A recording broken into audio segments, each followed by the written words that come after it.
Hello children, I hope you all are good. Once again I am here with a new topic of SST, that is India after independence. और इस chapter में बेटा हम पढ़ेंगे आज़ादी के तुरंत बाद इंडिया को किन किन प्रॉब्लम्स का सामना करना पड़ा और कैसे उसने अपने वर्ल्ड की अदर कंट्रीज़ के साथ रिलेशन रखे. So let's start the chapter with the independence of India. You know very well India को आज़ादी कब मिली थी? 15 अगस्त 1947. 1947 15 अगस्त को हमें आज़ादी मिली थी. और ये जो आज़ादी आई ना बेटा, शायद खुशी कम और गम ज़्यादा थी, क्योंकि हमारे ऊपर बहुत ज़्यादा जिम्मेदारी थी. जब इंडिया आज़ाद हुआ तो डिवीज़न हुआ था इंडिया का. एक तरफ पाकिस्तान बना था और एक तरफ इंडिया बना था, हिंदुस्तान. और देखा जाए तो 3 टुकड़े हुए थे, क्योंकि एक वेस्ट पाकिस्तान था, एक ईस्ट पाकिस्तान था और बीच में इंडिया था. तो इस डिवीज़न पर जो है इंडिया को आज़ादी मिली. तो बहुत सारी रिस्पॉन्सिबिलिटी हमारे सामने थी.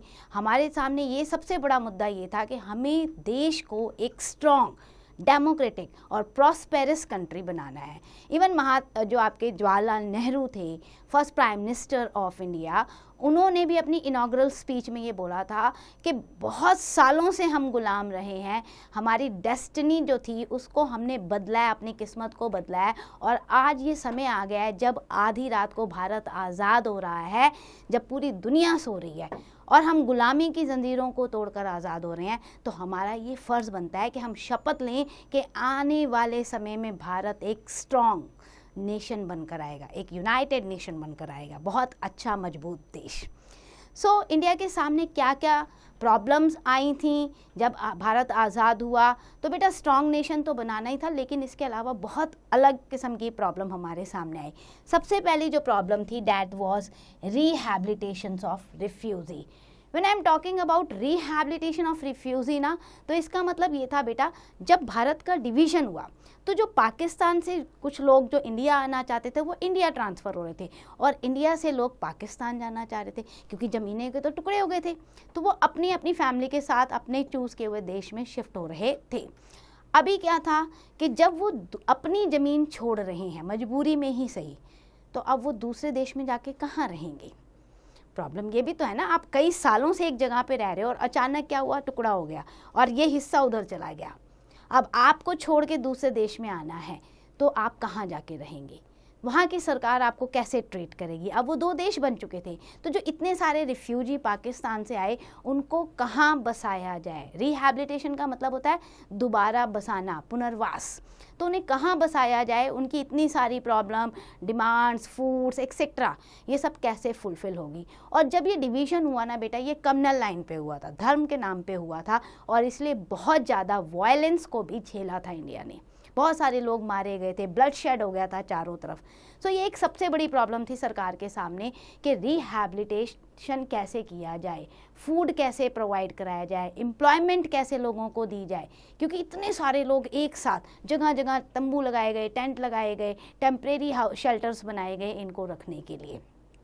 थे तो वो हमारे देश के ही लोग, लेकिन बंटवारा हो गया तो रिफ्यूजी कहलाए. इसके बाद जो दूसरी problem I that is the unification of India. बेटा जब भारत आज़ाद हुआ ना, the Britishers were very clever, बहुत चालाक थे. देखो एक तरफ उन्होंने डिवीज़न कर दिया, दूसरी तरफ उन्होंने ये लिखा कि जो भारत आज़ाद हो रहा है उसमें जो भी प्रिंसली स्टेट हैं, क्योंकि पहले राजा लोग भी होते थे ना, एक बेटा ऐसे लोग था प्रिंसली स्टेट जो कि नाम के राजा थे, ठीक है, और दूसरा ऐसी टेरिटरी थी जो डायरेक्टली ब्रिटिश कंट्रोल कर रहे थे. सो अब ब्रिटिशर्स ने क्या चाल चली कि भाई जिन राजाओं को उन्होंने नाम का राजा रखा था, इनडायरेक्टली रूल ओवर वही कर रहे थे, उनके लिए उन्होंने बोल दिया कि all princely state they are allowed either to choose the Pakistan और टू इंडिया और दे कैन रिमेन इंडिपेंडेंट. उन्होंने ये लिख दिया कि भैया जितने भी प्रिंसली स्टेट हैं उनकी चॉइस है, भाई कहीं पे भी जाओ, आप पाकिस्तान के साथ भी मिल सकते हो, भारत के साथ भी मिल सकते हो, या आप अपना आज़ाद देश भी बना सकते हो. तो फिर कितना भारत आज़ाद हुआ? बहुत छोटा टुकड़ा भारत का आज़ाद हुआ. तो सबसे बड़ी प्रॉब्लम ये थी कि ये जो प्रिंसली स्टेट्स थे इनको यूनिफाई करके आज आप भारत का नक्शा देख रहे हो ना, वो बने, मतलब ये सारे हमारे साथ मिलें. तो बहुत सारे ऐसे राजा थे जिन्होंने मना कर दिया था कि नहीं हम आपके साथ नहीं मिलेंगे. कुछ ने पाकिस्तान का सहारा लिया था, कुछ ने कहा था कि हम इंडिपेंडेंट रहेंगे, जैसे हैदराबाद ऑफ निज़ाम थे. तो बहुत ज़्यादा प्रॉब्लम्स आई थी, लेकिन इस प्रॉब्लम को जो शॉर्ट आउट किया वो थे हमारे great diplomatic leader Sardar Vallabh भाई पटेल। ओके बेटा, सरदार वल्लभ भाई पटेल की आप देखो गुजरात में स्टैचू ऑफ यूनिटी के नाम से उनका स्टैचू भी बना है, इसीलिए उनको स्टैचू ऑफ यूनिटी का टाइटल दिया गया ना, कि यूनिटी मीन्स उन्होंने यूनिफाई किया था इंडिया के प्रिंसली स्टेट्स को। मोर देन 560 स्टेट्स थे उस समय, उन सबको छोटे छोटे राज्य ऐसे, तो उन सबको यूनिफाई करके उन्होंने एक कंप्लीट इंडिया का निर्माण किया। तो ये भी एक सबसे बड़ी प्रॉब्लम उस समय थी। लेकिन हुआ क्या था बेटा, उसमें हमारा जो कश्मीर था ना, उसमें थोड़ी सी दिक्कत आ गई थी। तो आज आप जो देखते हो ना, a large part of the Kashmir state still occupied by Pakistan and it is called as POK। Jammu Kashmir को हम प्रॉपर तरीके से अपने कंट्रोल में नहीं ले पाए थे, तो एक बहुत बड़ा हिस्सा पाकिस्तान आर्मी ने ऑक्यूपाई कर लिया, जिसे POK कहा जाता है। सो ये एक प्रॉब्लम थी जिसका सॉल्यूशन इमीडिएटली हमें करना पड़ा। देन आप देखो बेटा, some territories were still in the occupation of the imperial forces. अभी क्या था कि बहुत सारी ऐसी टेरिटरीज थी जो अभी भी किसी ना किसी इम्पीरियल फोर्स के अंदर थी। एक ट्रीटी साइन हुई 1954 में, ठीक है, ये ईयर आपको लर्न करना है, 1954, in which the French territories were integrated to India. जो भी फ्रांस ने ऑक्यूपाई कर रखी थी ना टेरिटरीज, 1954 में उन्होंने जाके कहा कि ठीक है हम इसको छोड़ते हैं और अब ये इंडिया का पार्ट रहेंगी। आपको पता है उसमें कौन कौन सी टेरिटरीज थी? जो आज हमारे बेसिकली यूनियन टेरिटरीज है ना, वो पौंडीचेरी आपकी हो गई, कराईकाल हो गई, यमन, माहे, चंडीगढ़, आपका दादर एंड नगर हवेली, गोवा, दमन, दीव। ये गोवा, दमन, दीव तो बेसिकली बेटा ये पोर्चुगीज़ के अंदर था।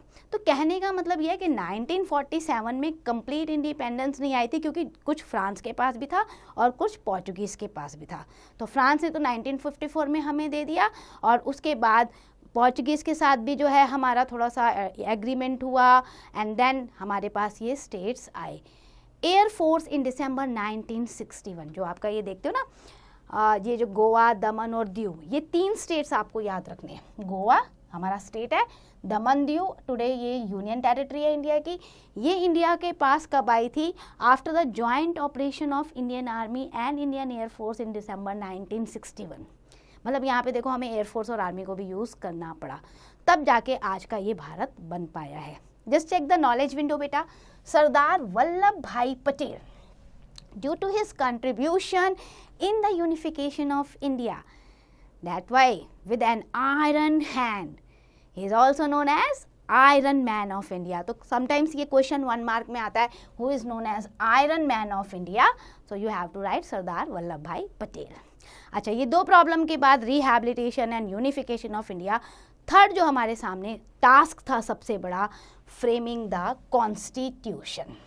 हालांकि हमने बहुत पहले लिखना भी शुरू कर दिया था, लेकिन हुआ क्या था, बंटवारा हो गया तो कुछ मेंबर्स उधर चले गए, फिर अब तो टेरिटरी अलग हो गई, सिचुएशन ही अलग हो गई। So now we need the different and new constitution.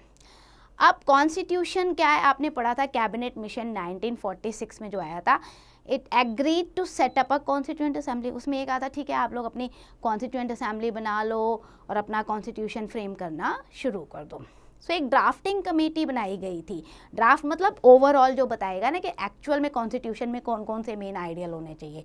So drafting committee के जो चेयरपर्सन थे, that was doctor Bhimrao Ramji Ambedkar, doctor BR Ambedkar, ठीक है, ड्राफ्टिंग कमेटी के चेयरपर्सन, ये आपको याद रखना है।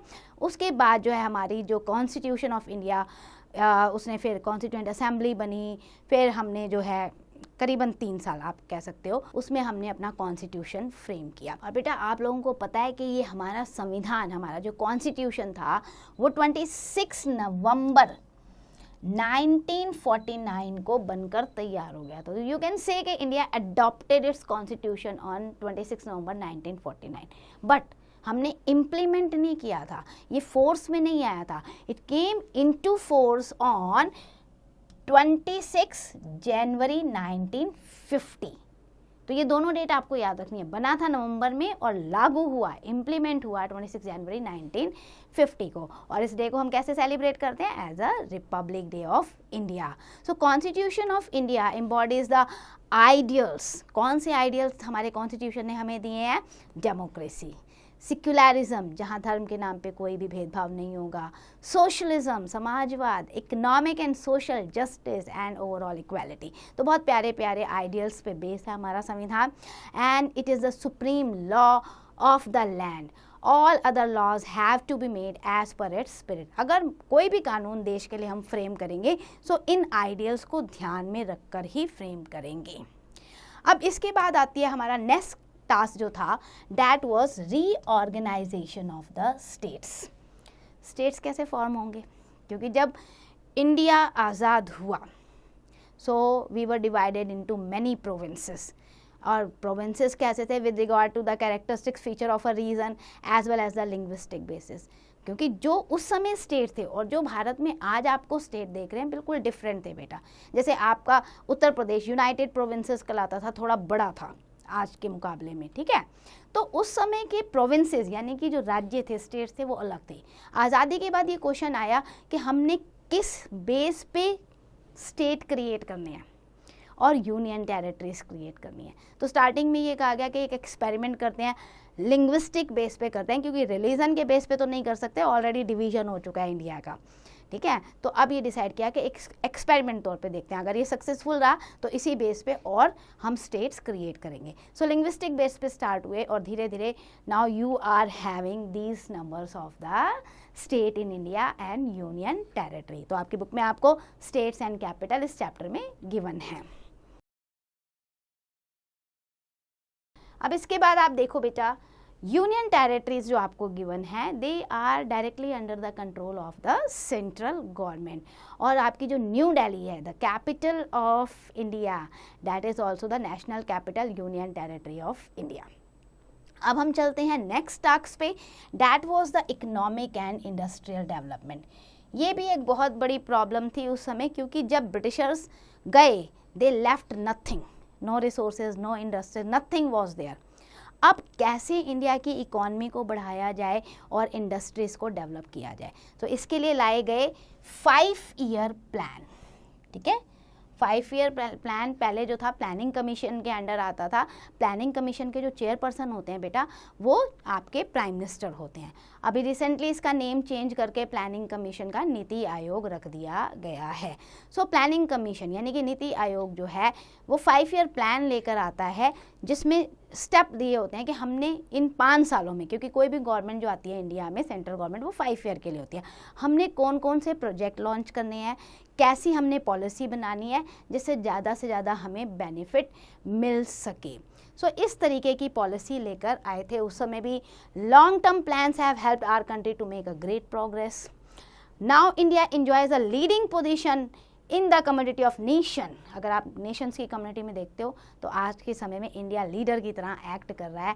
As far as economic and industrial development जो है वो बहुत तेज़ी से इंडिया में बढ़ रही है। आप कह सकते हो कि हमने इस फील्ड में अचीवमेंट करके दिखाई है, चाहे हमारा एजुकेशन हो, साइंस हो, technology, space research, energy, rural urban development. N number of development project has been launched and successfully we are executing them, utilizing them। और आज वर्ल्ड में जो है भारत को बहुत कहते हैं ना एक एमिनेंट पोजीशन है भारत की, और भारत की तरफ सब देखते हैं, लीड कर रहा है भारत हर चीज़ में।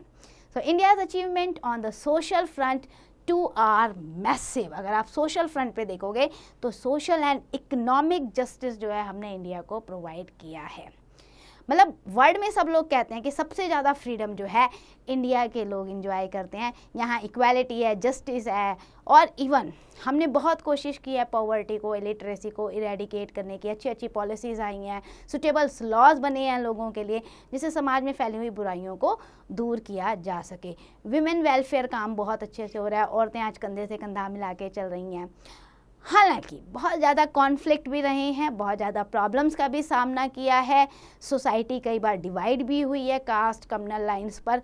उसके बावजूद हमने अपनी नेशनलिज्म फीलिंग को जो है बनाए रखा है। आज भी हम एक हैं, हर धर्म हर भाषा के लोग मिलजुल कर रहते हैं। सो हम ये कह सकते हैं कि yes, India is a land of diversity but living in the unity. Political front में अगर हम बात करें so there are large number of national and regional political party. आपको पता है more than 700 political parties are registered in India. तो ये तो एक अच्छी बात हो गई कि डेमोक्रेसी में या पॉलिटिकल लेवल पे भी लोगों को अधिकार मिला है पॉलिटिकल पार्टिसिपेशन करने का। Then massive problem of corruption हमारे सामने आई है। भाई ये प्रॉब्लम तो हम फेस कर रहे हैं। करप्शन की वजह से बहुत सारे जो आपके प्रोग्राम्स हैं वो डिले हो जाते हैं या सही से वर्क नहीं कर पाते। जो पॉलिटिक्स, ब्यूरोक्रेसी, बिजनेस और इंडस्ट्रीज, इन सब में भी हमने देखा है कि भाई करप्शन तेज़ी से बढ़ रही है।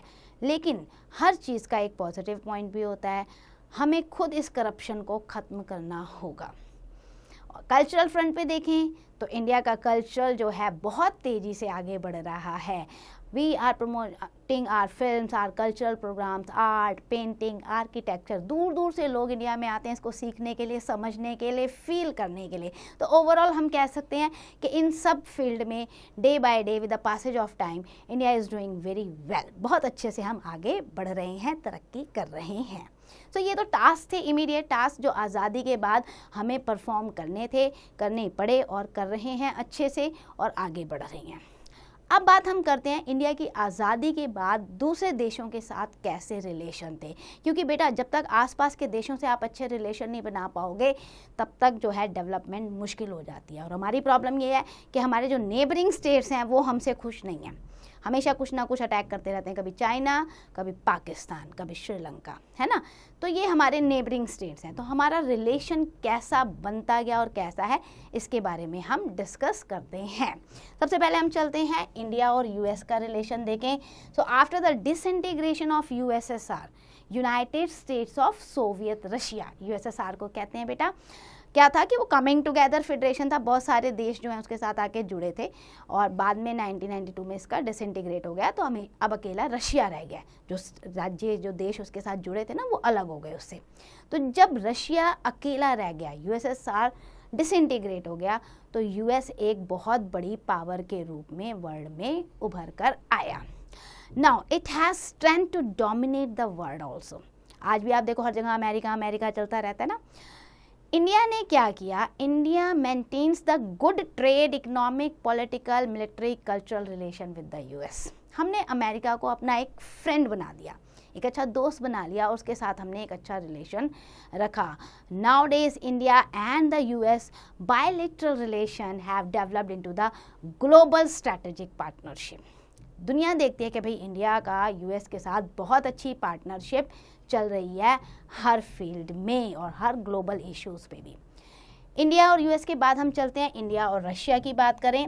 इंडिया की पॉलिसी, जो फॉरेन पॉलिसी शुरू से रही है, हर देश के साथ हमने एक फ्रेंडली रिलेशन रखना है, कोई दुश्मनी का रिलेशन नहीं। Main constitution of the USSR was Russia. अब रशिया क्या था, जब डिसइंटीग्रेट हो गया 1991 में तो थोड़ा सा वीक पड़ गया, तभी तो अमेरिका उभर कर आया ना बेटा। लेकिन धीरे धीरे Russia once again become the powerful bloc और लार्जेस्ट कंट्री है वर्ल्ड का।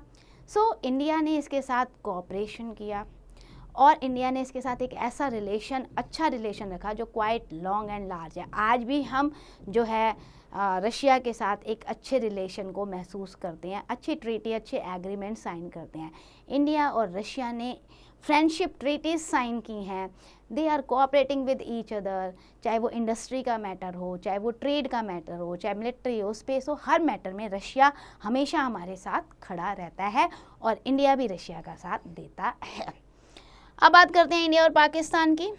नाम आते ही आप लोगों को समझ में आ रहा है, टाइम ऑफ इंडिपेंडेंस जब था तो दो कंट्री बनी थी, इंडिया और पाकिस्तान। यानी कि पाकिस्तान का जो उत्पत्ति हुई 14 अगस्त 1947 को। अब ये तो कड़वाहट बनी रहेगी, दोनों देशों के लोगों के बीच में आपस में कड़वाहट है, लेकिन दोनों देश के लोग मिलजुल के रहना चाहते हैं। Pakistan try to do us harm in every possible way, लेकिन पाकिस्तान की पॉलिटिक्स जो है वो शायद डर्टी होती जा रही है।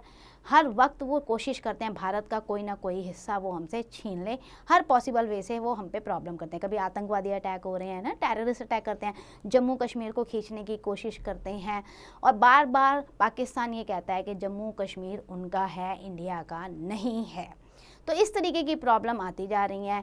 India has tried to establish the good relation with the Pakistan, क्योंकि हमारा पड़ोसी देश है, हमने बहुत कोशिश की है, कई बार बहुत सारे स्टेप्स उठाए हैं, लेकिन असर कुछ नहीं हुआ। असर एडवर्स हुआ कि हम पाकिस्तान के साथ वॉर में इंगेज हो गए।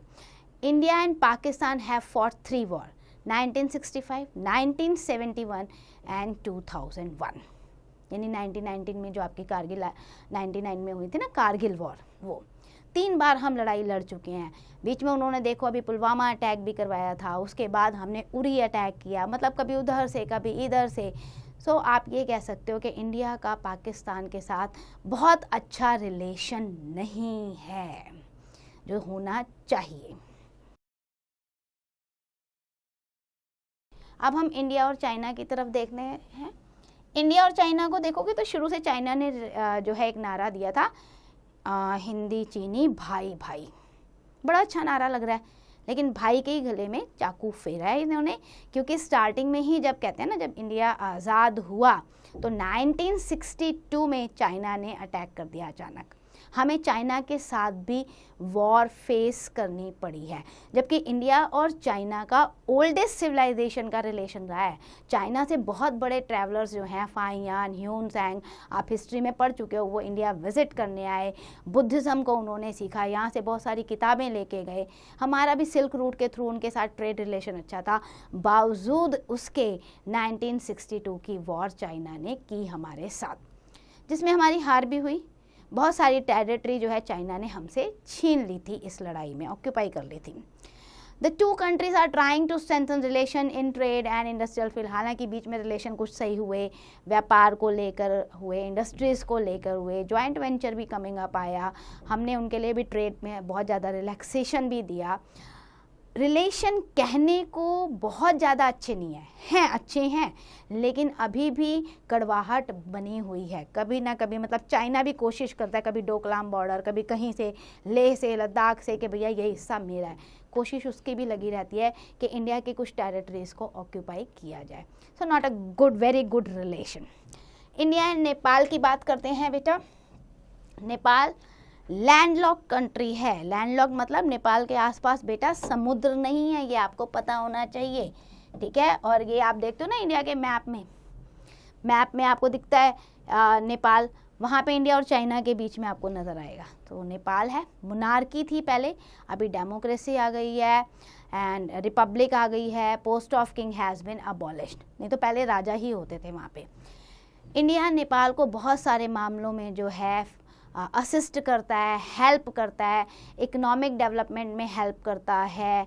बीच में हमारे रिलेशन थोड़े से ख़राब हो गए थे जब चाइना ने इंटरफेयर किया, नेपाल को बहुत ज़्यादा क्रेडिट देना स्टार्ट किया था, लेकिन स्टिल हम कह सकते हैं कि नेपाल के साथ हमारा ट्रेड रिलेशन भी अच्छा है और हमारा सोशियो इकोनॉमिक रिलेशन भी ठीक ठाक है। अब इंडिया और भूटान की बात करें तो भूटान बहुत छोटा लैंडलॉक्ड ये भी कंट्री है, यानी कि समुद्र नहीं है इसके चारों तरफ, लेकिन ये हिमालय की गोद में बसा हुआ बड़ा प्यारा सा देश है। यहाँ पे आज भी राजतंत्र है, मतलब कि राजा शासन करते हैं, लेकिन डेमोक्रेटिक प्रोसेस में करते हैं। लाइक जैसे मतलब बहुत सारे जो उनके अंडर लीडर्स हैं उनको इलेक्ट किया जाता है। इंडिया शुरू से कोऑपरेट करता है भूटान को हर फील्ड में। It carries the responsibility of its security from foreign invasion. India जो है एक्सटर्नल अफेयर के मामले में, डिफेंस में, कम्युनिकेशन में भूटान के साथ शुरू से खड़ा रहा है। हमारे 5 ईयर प्लान्स जो होते हैं वो भी हम आपस में एक्सचेंज करते हैं ताकि एक दूसरे देश की जो है प्रोग्रेस हो सके। अब चलते हैं इंडिया एंड बांग्लादेश पे। भाई बांग्लादेश आपको पता है 1947 में ये ईस्ट पाकिस्तान था, पाकिस्तान की टेरिटरी थी। बाद में इन्हें पाकिस्तान का कंट्रोल अच्छा नहीं लगा, इन्होंने उसके लिए लड़ाई लड़ी। India had fight a war with Pakistan in 1971 for this purpose. सोचो, ईस्ट पाकिस्तान के लिए इंडिया ने लड़ाई लड़ी पाकिस्तान से, वेस्ट पाकिस्तान से, ठीक है, 1971 में, और वो लड़ाई जीती और फिर वो एरिया जो है पाकिस्तान से आज़ाद हो गया। और बाद में उन्होंने डिसाइड किया कि हम अपना एक इंडिपेंडेंट नेशन बनाएंगे, दैट इज़ द बांग्लादेश। यानी बांग्लादेश के क्रिएशन में इंडियन फोर्स का बहुत बड़ा हाथ है। बायलैटरल रिलेशन है इंडिया बांग्लादेश के, लेकिन आज की डेट में देखें तो बहुत ज़्यादा अच्छे रिलेशन नहीं है, बहुत ज़्यादा एंटी टेररिस्ट एक्टिविटीज़ वहाँ से हो रही हैं, इलीगल स्मगलिंग होती है, हमारा सुंदरबन डेल्टा है वहाँ से, तो उस वजह से जो जंगलों से बहुत ज़्यादा पोचिंग किलिंग वगैरह हो रही है, वो इलीगल काम बहुत ज़्यादा होता है और वहाँ से वो बहुत सारे लोगों को इलीगल इंडिया में भेजते हैं। तो कहने का मतलब यह है, India comes to help wherever it faces some problem, like flood आता है वहाँ पे, तब भी इंडिया उनकी हेल्प करता है। डिस्पाइट ऑफ दैट हम ये कह सकते हैं कि बांग्लादेश के साथ बहुत अच्छे रिलेशन नहीं हैं। इंडिया एंड म्यांमार की अगर बात करें तो म्यांमार का पुराना नाम बर्मा था और इंडिया और म्यांमार शुरू से बहुत अच्छे दोस्त रहे हैं and they enjoy the peaceful bilateral relation. बहुत प्यार से, बहुत सबसे अच्छा अगर हम कहें ना पड़ोसी देशों में रिलेशन है वो हमारा म्यांमार के साथ है। We cooperate each other in politics, social, economic, cultural field और हम बहुत सारी ट्रीटीज़ को भी साइन करते रहते हैं जिससे हमारी फ्रेंडशिप बहुत ओकेजन पे बढ़ती जाती है। अब चलते हैं हम श्रीलंका की तरफ। Sri Lanka have maintain the good relation with the India. Large number of Tamil settle in north, आप देख सकते हो श्रीलंका में एंशियंट पास से ही रह रहे हैं, हमारे तमिलियंस वहाँ जाके सेटल्ड हुए हैं। अशोका द ग्रेट जो थे उन्होंने अपने बेटे और बेटी को वहाँ भेजा था बुद्धिज़्म को स्प्रेड करने के लिए और आज श्रीलंका का मेन रिलीजन ही बुद्धिज़्म है। सो दोनों कंट्री एक दूसरे को कोऑपरेट करते हैं हर फील्ड में, चाहे वो पॉलिटिक्स हो, चाहे इंडस्ट्री हो, ट्रेड हो, कल्चर हो, मिलिट्री हो, सब में एक दूसरे की हेल्प की जाती है। So these were the relation with the other countries of India. अब हम बात करते हैं लुकिंग फॉर द फ्यूचर। चलो थोड़ा सा भविष्य की तरफ भी चलते हैं कि आगे हमने क्या डेवलप किया जिससे आज हम बहुत ही प्रोमिनेंट पोजीशन पे हैं वर्ल्ड में। इंडिया बेटा 7th लार्जेस्ट कंट्री है वर्ल्ड की, टेरिटरी वाइज एरिया देखोगे ना 3.28 मिलियन स्क्वायर एरिया है इंडिया के पास और 2nd मोस्ट पॉपुलस नेशन है वर्ल्ड का। सो पीपल जो हैं यहाँ पर अगर आप देखोगे ना वर्ल्ड में हर देश को इंडिया को देख के हैरानी होती है कि भैया ये लोग कैसे रहते हैं, क्योंकि इतनी ज़्यादा डाइवर्सिटी है, चाहे वो लैंग्वेज हो, रिलीजन हो, कल्चर हो, कास्ट हो, कम्युनिटी हो, रेस हो और खाना हो, पहनावा हो, हर जगह हम एक दूसरे से बहुत ज़्यादा डिफर हैं। लेकिन हम इस डाइवर्सिटी को बेटा इंजॉय करते हैं, we live in the harmony and peace और इसीलिए इंडिया वर्ल्ड में ये मैसेज देता है यूनिटी इन डाइवर्सिटी। कोई भी त्यौहार हो, कोई भी फंक्शन हो, हम बहुत अच्छे से मनाते हैं, सेलिब्रेट करते हैं, उसकी छुट्टी का आनंद उठाते हैं। However some selfish elements try to violate, ये हर जगह होता है, कुछ सेल्फिश एलिमेंट होते हैं जो हमें आपस में लड़वा देते हैं, कभी धर्म के नाम पे, कभी कास्ट के नाम पे। लेकिन देखो बेटा एज ए स्टूडेंट और एज ए टीचर हम लोग कितना इंजॉय करते हैं। अच्छा अभी रामनवमी आ गई, अच्छा अभी ईद आ गई, अभी बुद्ध पूर्णिमा आ गई, महावीर जयंती की छुट्टी आ गई है, हम इंजॉय करते हैं, हम सेलिब्रेट करते हैं और हर एक के बारे में पढ़ते हैं, समझते हैं। कुछ लोगों का काम होता है हमें आपस में लड़वाना और उस वजह से कई बार वायलेंस भी हो जाता है, लेकिन इंडिया ट्राई करता है कि इन वायलेंस को रोका जाए। हमारी प्रॉब्लम आज के टाइम पे ये है कि हम ओवर पॉपुलेटेड होते जा रहे हैं, पॉवर्टी बढ़ती जा रही है, इलिटरेसी है, अनएम्प्लॉयमेंट है, डॉरी कस्टम वगैरह है, लेबर, चाइल्ड लेबर अभी चल रहा है, कास्ट डिस्क्रिमिनेशन है। लेकिन हम इन सब चीज़ों को स्टेप बाय स्टेप इरेडिकेट कर रहे हैं, ओवरकम कर रहे हैं इन प्रॉब्लम्स को and we are making the progress very rapidly in the world. और आज जब आप वर्ल्ड के किसी भी देश में जाओ तो आप जब कहते हो you are Indian, so everybody give you the respect. तो ये हमारी प्रोग्रेस है कि वर्ल्ड में अब हमारी एक रिकॉग्निशन है। सो that's end for the chapter, let's do the quick revision. Number 1, at the time of independence, India was facing massive problem. बहुत सारी प्रॉब्लम आई थी, बहुत सारे टास्क हमें करने थे। हमने डिस्कस किया था रिहैबिलिटेशन, यूनिफिकेशन, कॉन्स्टिट्यूशन को फ्रेम करना, स्टेट्स को रीऑर्गेनाइज करना, इकोनॉमिक और इंडस्ट्रियल डेवलपमेंट करना। हमने ये डिस्कस किया था, जो हमारी ड्राफ्टिंग कमेटी बनी थी कॉन्स्टिट्यूशन की, उसके चेयरपर्सन थे doctor Bhimrao Ramji Ambedkar. Then we have discuss कि हमें अगर इकोनॉमिक और इंडस्ट्रियल ग्रोथ करनी है तो इंडियन गवर्नमेंट ने 5 ईयर प्लान बनाया था, जिसमें हमने डिफरेंट इंफ्रास्ट्रक्चर और इंडस्ट्रियल डेवलपमेंट के प्रोग्राम को लॉन्च किया था। आफ्टर दैट हमने ये डिस्कस किया कि ओवरऑल अगर देखा जाए तो India try to maintain the good relation with the other countries of the world, बहुत अच्छे रिलेशन हम बनाने की कोशिश करते हैं।